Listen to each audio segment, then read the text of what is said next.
నా బర్త్డే రోజు ఎలా అవుతుందని అస్సలు అనుకోలేదు. అదేనండి, దర్శిత్కి హెల్త్ అస్సలు బాగాలేదు.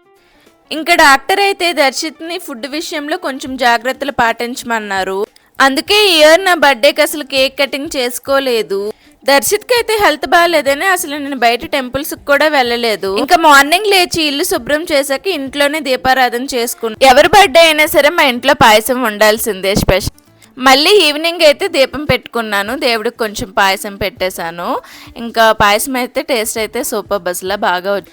ఇంకా నైట్ అయితే డిన్నర్లోకి మిక్స్డ్ వెజ్ బిర్యానీ చేశాను. పన్నీర్ ప్లస్ మష్రూమ్తో ఆల్ వెజిటబుల్స్ వేసేసి అయితే చేసేసాను. టేస్ట్ అయితే అదిరిపోయింది. మన ఇంట్లో పిల్లలకి హెల్త్ బాగాలేకపోతే ఇలాంటి కొన్ని అడ్జస్ట్మెంట్స్ అయితే తప్పదు. ఇలా ఫ్యామిలీతో అయితే సింపుల్గా నా బర్త్డేని సెలబ్రేట్ చేసుకోవడం చాలా హ్యాపీగా ఉంది. అయ్యో, అసలు నా బర్త్డే డేట్ ఎప్పుడో చెప్పలేదు కదా, 7th మే అండి.